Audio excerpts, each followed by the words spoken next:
The way to make money as a webtoon artist is to become an original webtoon creator. Hold that thought though. Let's talk about a scenario where you don't end up as a webtoon original creator. What then? Are we then doomed to not succeed if we don't end up like one of the gods? So, I've been freelancing as a webcomic artist / YouTuber for almost 3 years. And I can confidently say I will not be an original webtoon creator for the foreseeable future. Well, at least now I know that's one of the goals going down the drain, right? But actually, I'm okay with it because you can definitely make it as a webcomic artist without the help of these companies paying you to be their original creators. This video is going to be a 2-part series on how to build a successful webcomic career. In this part though, we are first going to focus on how to market yourself instead. After you have gained a couple of readership or subscribers, we will then talk about your options and how you can really make money as a webcomic artist.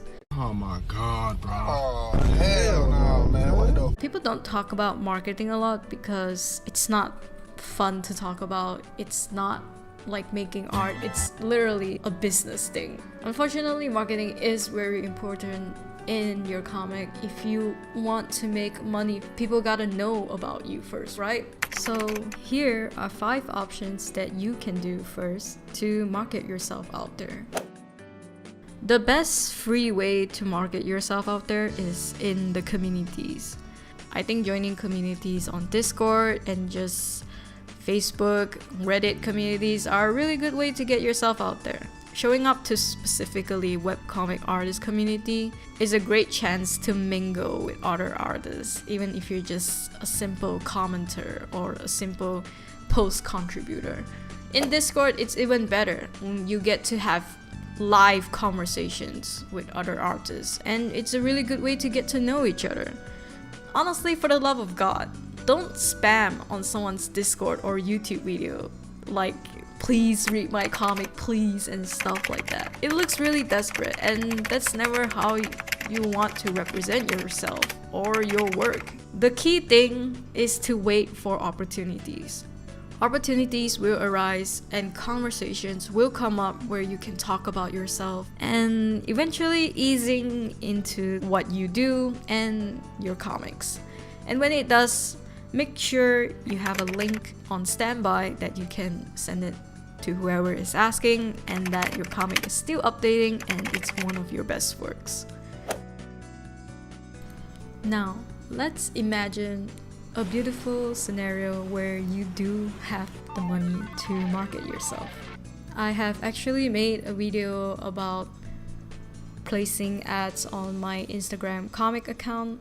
You can check it out with the link in the description. I talk more about how I aimed for my kind of audience and stuff like that, but I always advise artists who have the money to do the ad route because mainly it's the kind of promotion where you don't have to put any effort in. It's literally you paying someone to help you do the reaching out, to help you do the shoutouts, help you do the advertising for you.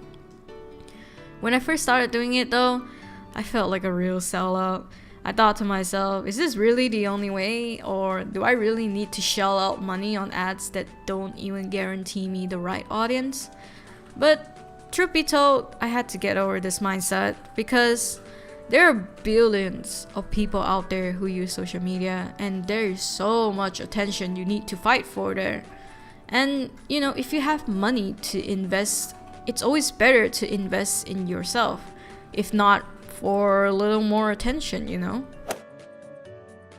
Algorithms are a very, very hard thing to figure out. I'm going to sound like a broken record by saying what every other YouTuber have said about making content to feed the algorithm.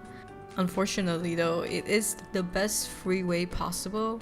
How much content you want to put up is really up to you though. I recommend twice a week on social media for any kind of engagement, and twice a month uploads on Webtoon for just overall better reading experiences. It may seem a little or a lot for some of you, but this is your job. It's to find your own limitations and see how you can delegate between your work-life balance. At the end of the day, it's better than posting nothing. Remember, with content creation, some days it's not a race. It is a marathon you are running. It has to be consistent. Unless you are doing trends or fan arts, then some days that can feel like a race to put out the most trendiest thing before the rest of the hordes of artists join in. As long as you can delegate your schedule, pre-plan for trends, and always have content ready for the week, you're bound to see potential new followers. I actually see a lot of artists that don't do this for their art. Let me create a scenario for you. Let's say you have a Patreon and you make bonus content on there, and you have a comic on Webtoon or Instagram. Let's say your comic has 60 readers and 10 of them are interested to check your social media, but you did not talk about the bonus content you have been making on Patreon. That's missed opportunity to promote your Patreon. In another scenario where you did talk about your Patreon, maybe you might gain 3 followers from those interests, and maybe, just maybe, one of them will end up as your Patreon. Any kind of content you make, like reels or just a single art post, it is always a good opportunity to bring it all back to your space.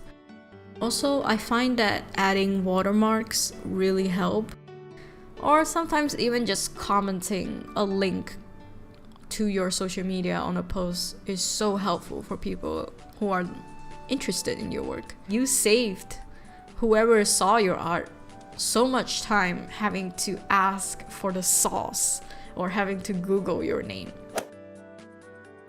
This one is a little out of pocket, but this is based on my experience.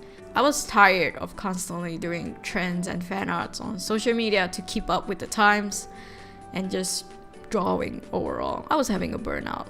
So I decided to make videos directly talking about the webcomic experience instead, where I can directly talk about my work and directly promote my work, Making YouTube videos, I think, is a good way to talk about your journey as a webcomic artist while at the same time promoting your work.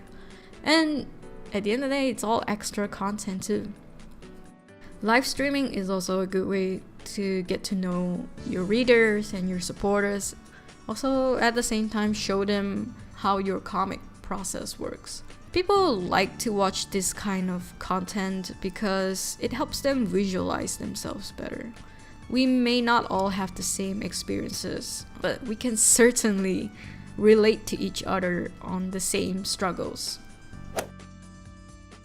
Marketing yourself is not easy. Believe me, I have tried a lot of ways to get my name out there, and I'm sure there are better ways to do it. And if you do know, please leave a comment down below. Help other people who are watching this video out, how it is you have successfully marketed yourself as an artist and your comics. Like I said, this video is the part 1 to a series of how after you finally, let's say, have about 500 subs on any webcomic platform and 500 followers on any social media platform, only then you are ready for the next step, which will be the part 2 of this video on how you can potentially earn an income from it. And in the meantime, check out my comics. They're all free to read. They're all completed. Feel free to like, subscribe.